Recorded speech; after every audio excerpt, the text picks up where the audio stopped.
The curtains in his penthouse are taped shut with surgical tape, applied by his own hand, to prevent even a thread of daylight from entering. The television flickers blue against walls that have not been touched by natural light in months. The man watching it weighs perhaps 95 pounds. He has not cut his hair or his fingernails in years. He is naked. He is alone, except for the 5 Mormon aides who rotate in shifts outside his door, communicating with him exclusively through notes slid under the threshold. His name is Howard Hughes Jr. He is 62 years old. He is, at this precise moment, in the process of purchasing a 7th casino. This is not a story about a man who went mad and disappeared. That version of this story is comfortable. It lets us look away. This is the story of a man who was everywhere and nowhere simultaneously, who ran an empire from a room nobody was allowed to enter, who shaped American politics, aviation, defense, and entertainment from behind curtains he had sealed with his own hands. The question that should unsettle you, that should stay with you after this documentary is finished, is not how Howard Hughes vanished. It is why, while he was vanishing, absolutely nobody made him stop. My name is Barnaby Ellison Thatch. I have been sitting with that question for rather a long time. The vanishing begins here, not in the penthouse, decades before it. Pay attention to where the disappearing starts. Howard Hughes was born on Christmas Eve, 1895, in Humble, Texas, and I have never been able to decide whether that is irony or prophecy. His father, Howard Sr., was a man of singular commercial instinct. He had developed a rotary drill bit that could bore through the limestone and granite formations beneath which most of the Gulf Coast's oil lay trapped. The genius of it was not the engineering, impressive as that was. The genius was the business model. Howard Sr. did not sell the bit.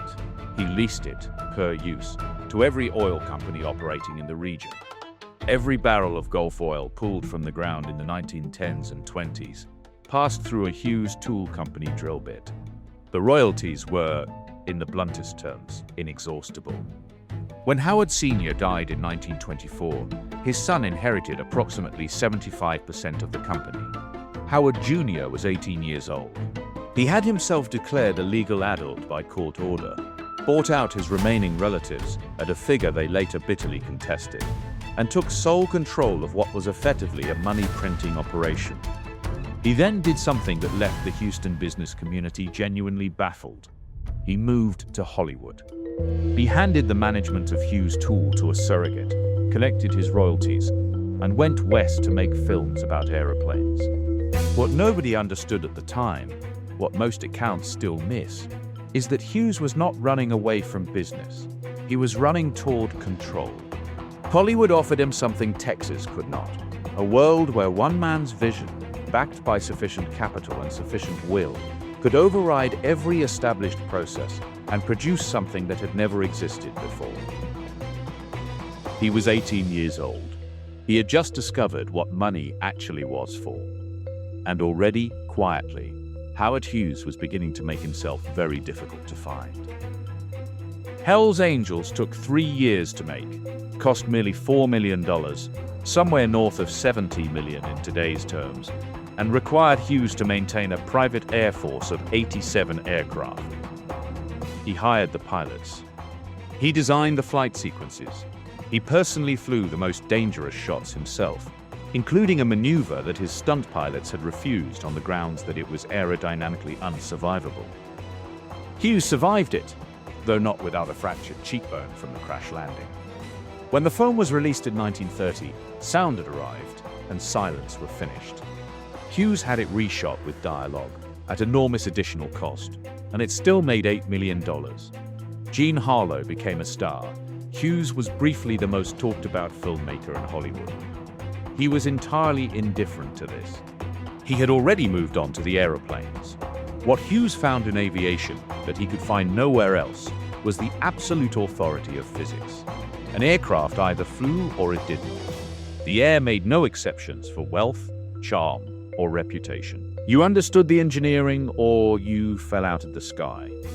Hughes understood the engineering at a level that left qualified aeronautical professionals rather startled when he walked into their facilities and began correcting their calculations. Between 1935 and 1938, he set 4 world records. Transcontinental airspeed around the world in 3 days, 19 hours and 17 minutes. When he landed at Floyd Bennett Field in New York after the circumnavigation, 200,000 people came to watch. There was ticker tape, there were speeches from the mayor, there was a parade through Manhattan. Hughes sat through all of it with the faintly pained expression of a man who would rather be airborne. He gave a brief speech, shook the necessary hands, and was gone. He was the most famous man in America. He was also, in the specific way that mattered, already beginning to be somewhere else. The crowd saw Howard Hughes. Howard Hughes was already looking past them, at something only he could see, in a direction only he would go. What I want to flag, because the standard accounts tend to gloss over it, is the OCD. Hughes showed symptoms from childhood: repetitive behaviors, contamination fears, rigid rituals around food and objects. His mother, Aline, was herself deeply anxious about germs and illness, and she subjected young Howard to regular physical examinations that, by any contemporary clinical reading, would be described as significant boundary violations dressed as maternal care. He was not, in other words, a normal man who broke under pressure. He was a man with a serious neurological condition that was never diagnosed, never treated, and was instead handed an unlimited budget and left entirely alone with it. That changes the moral weight of what follows. I think it changes it considerably. On the 7th of July, 1946, Howard Hughes took the XF-11, a twin-boom reconnaissance aircraft of his own design, on its first test flight over Beverly Hills. He was 40 years old. He was the controlling shareholder of Trans World Airlines, RKO Pictures, and the Hughes Aircraft Company, which had become one of the most significant defense contractors in the United States. He was running all of this more or less personally, through a communication style that combined genuine strategic brilliance with a total inability to delegate anything he considered important. Approximately an hour into the flight, the rear propeller of the right engine reversed pitch. Hughes lost control. He attempted an emergency landing on the Los Angeles Country Club golf course and missed. The aircraft tore through 3 houses on Whittier Drive. The fuselage split open, and what remained caught fire. A former Marine named William Durkin pulled Hughes from the wreckage. The injuries were catastrophic: fractured skull, collapsed left lung, 6 broken ribs, 3rd-degree burns across significant portions of his body. His heart had physically shifted position inside his chest cavity. The physicians at Good Samaritan Hospital did not, on the evening of the 7th, expect him to survive. He survived. He was on morphine for the better part of 6 weeks. And when the morphine ended, something in the architecture of Howard Hughes had permanently changed. His journophobia, previously a manageable, if eccentric feature of his personality, became something closer to a governing system. He began issuing written instructions to his staff about the handling of objects, the specific number of tissue paper layers required to pick up a glass, the precise sequence in which food should be arranged on a plate. The instructions ran to pages. They were entirely logical within their own internal framework. They were also the beginning of the walls he would spend the rest of his life building around himself.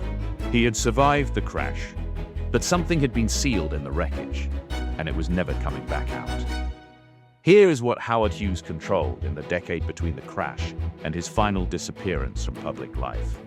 Hughes Tool Company, which continued to generate revenues in the hundreds of millions. Hughes Aircraft, which by the mid-1950s was producing guided missile systems, electronic warfare equipment, and radar technology for the United States military, and which employed at its peak some 40,000 people. Trans World Airlines, which he ran with a combination of genuine aviation expertise and total managerial chaos that simultaneously produced some of the most advanced passenger aircraft in the world, and drove the company's board to pursue a federal lawsuit against it. Personally, RKO Pictures, which he purchased in 1948, and systematically dismantled through paranoia and micromanagement, firing employees on suspicion of communist sympathies, shelving completed films for years, and eventually selling the entire studio at a loss after producing almost nothing of commercial value. And then the Nevada operation.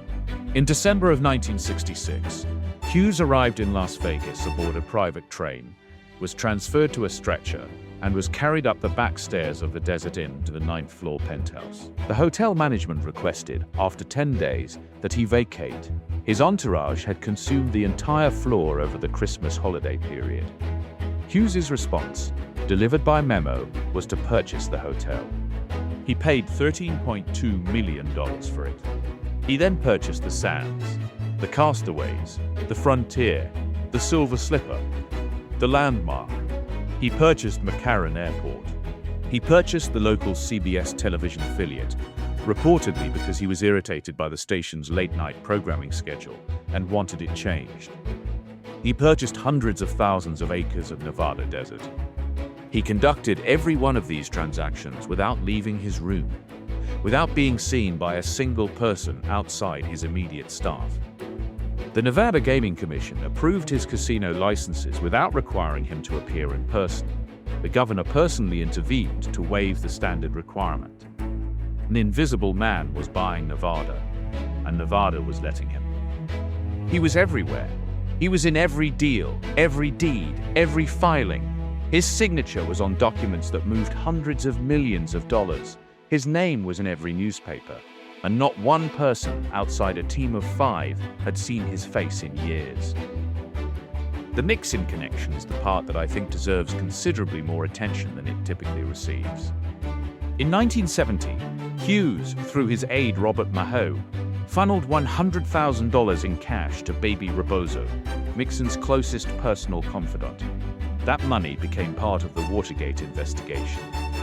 The Senate Watergate Committee took testimony about it. A man who had not been seen in public for years, who was operating from a sealed penthouse in the Bahamas by this point, was a figure in the most significant political scandal in American history. He was shaping presidential politics from a room with the curtains drawn. If that does not strike you as the most extraordinary thing you have heard today, I would invite you to sit with it for a moment longer. By 1968, Howard Hughes had stopped cutting his fingernails. He had stopped cutting his hair. He lived in a darkened room, unclothed, in a leather reclining chair positioned precisely in the center of a white paper landing zone he had instructed his aides to lay on the floor. He ate almost nothing, a preference at various periods for ice cream, at other periods for Poland spring water consumed from sealed bottles he inspected for contamination before opening. He was addicted to codeine, which he injected himself using needles he sourced through his aides, with the same detailed written instructions he applied to every other operational matter in his life. The memos continued. The business decisions continued. His lawyers continued to file documents in federal courts. His companies continued to function. Hughes Aircraft continued to produce weapon systems for the United States government. His weight, on a 6'4" frame, had dropped to somewhere between 90 and 100 pounds. The aides, all members of the Church of Jesus Christ of Latter-day Saints, chosen by Hughes for what he believed was their institutional cleanliness and discretion, communicated with him through notes. They were not permitted to enter the room without specific written instruction.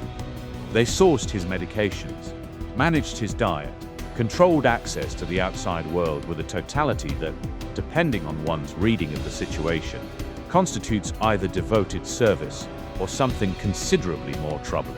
Hughes moved between penthouses the way other people change rooms in a house, from Las Vegas to Nassau, from Nassau to Managua, where he was present during the earthquake of 1972 and had to be evacuated on a stretcher, to London, to Freeport, to Vancouver, always the top floor, always the curtains sealed, always at night, transported horizontally, never seen. The most powerful man in each city he occupied was invisible to that city entirely. He had not vanished from the world. He had made the world vanish from him. And the world, remarkably, inexplicably, had allowed it.